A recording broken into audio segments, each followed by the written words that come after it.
सब भाई बहिन के रोचक कथाएं में स्वागत छे। आज हमें सुनावे ले जाय छे एकादशी व्रत के कथा। भोगीपुर में पुंडरीक नाम के राजा राज करे छलेले। हमेशा पुंडरीक नाम के राजा के दरबार में हमेशा गंधर्व, किन्नर, अप्सरा से भरल रहे छलेले। एक दिन बहुत बड़ा आयोजन होलेले। ओकरा में ललित नाम के गंधर्व गायन करे छलेले और नृत्य चले छले। अचानक ललित नाम के गंधर्व के अपन पत्नी के याद आए गेले और सुर लड़खड़ावे लगले। इतना में राजा के गुस्सा आए गेले और राजा ओकरा महान काय नरभक्षी राक्षस होवे के श्राप दे देलके। क्षण भर में वो गंधर्व राक्षस बन गेले और मनुष्य के भक्षण करे लगले। इतना में ओकर पत्नी ललिता के पता चलले। तब ओकर पत्नी अपना पति से बहुत प्रेम करे छले। ललिता अपन पति के पीछे पीछे जावे लगले। जैते जैते घना जंगल में पहुंच गेले। ललिता देखलके कि एक सुंदर अच्छा सा आश्रम। तब ललिता वहां गेले और वहां जाके श्रृंगी मुनि के प्रणाम करलके। तब श्रृंगी मुनि से पूछा लगले कि हे प्रभु, हमर पति महान काय नरभक्षी राक्षस हो गेल छे, ओकर उद्धार के कोई उपाय छे तब बताबो।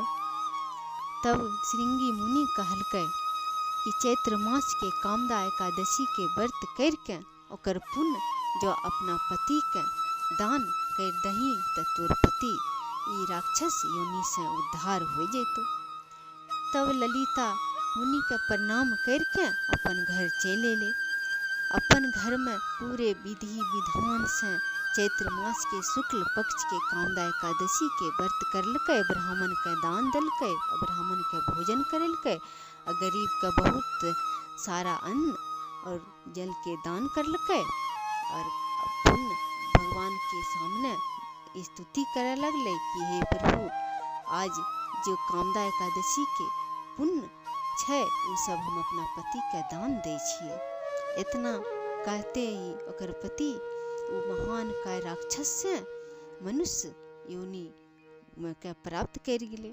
दोनों पति पत्नी भगवान के स्तुति करलके और स्वर्ग से सुंदर विमान अले। ओकरा पर बैठ के स्वर्ग चल गेले। एक बार एक गांव में एक बुढ़िया माता रहे छले। ओकरा एक बेटा छले।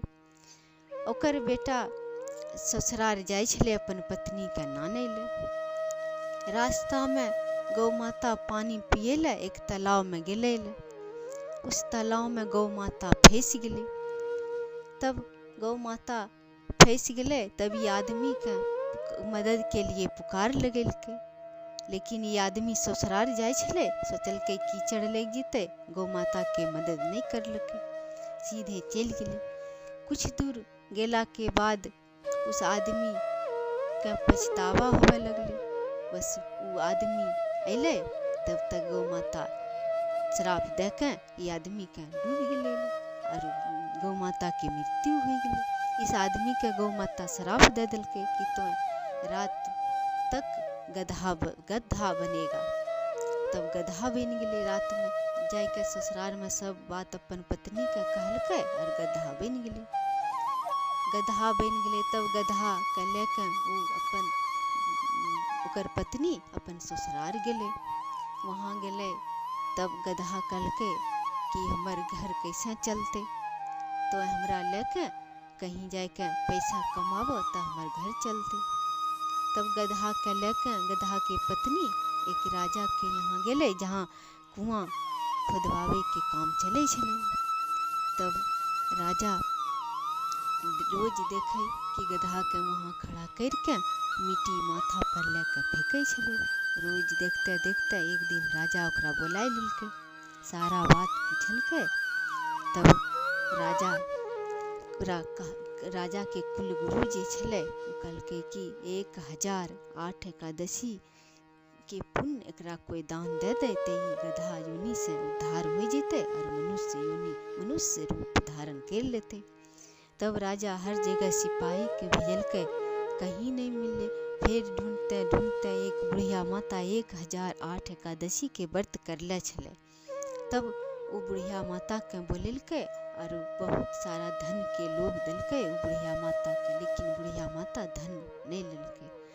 पर बुढ़िया माता कहलकै हम 1007 एकादशी के व्रत एकरा दान देबै, पर एक निर्जला एकादशी के व्रत नहीं देबै। अगला साल अते अते कहीं हमर मृत्यु हो जाए तब मेरे पास कुछ नहीं रहते, कम से कम निर्जला एकादशी रहते तो हमार उद्धार हो जीते।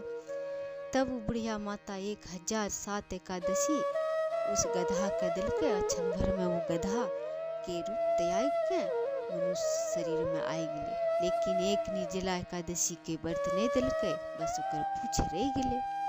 फिर वो गधा अपन पत्नी के लेके वो बुढ़िया माता के प्रणाम करके अपन घर गए और सुखी से रह लगले। फिर राजा सब जगह ऐलान कर दिलके कि सब नगर में सब एकादशी के व्रत करे। तब सब करे लगले नगर में, राजा सहित पूरा प्रजा भी एकादशी के व्रत करे लगले। राजा सुखी संपन्न हो गए और राज्य के अच्छा तरह से राज्य के पालन करे लगले। और जे आदमी एकादशी के व्रत करे छे पूरे विधि विधान से, वो हर तरह से सुखी संपन्न रहे छे, अंत में स्वर्ग के प्राप्ति होवे छे। एकर पुण्य चित्रगुप्त भी नहीं लिख पारे छे कि कितना पुण्य छे एकादशी के व्रत। सब व्रत में उत्तम एकादशी के व्रत छे। एकादशी के व्रत से कोई व्रत उत्तम नहीं छे। एकादशी के दिन पाप अन्न में निवास करे छे और कोई भी व्रत के दिन पाप अन्न में निवास नहीं करे छे। सिर्फ एकादशी के दिन ही पाप अन्न में निवास करे छे। तो सबके एकादशी के व्रत जरूर करना चाहिए। अगर हमारा कथा अच्छा लगल होते तो सब्सक्राइब करें, लाइक करें। जय श्री हरि।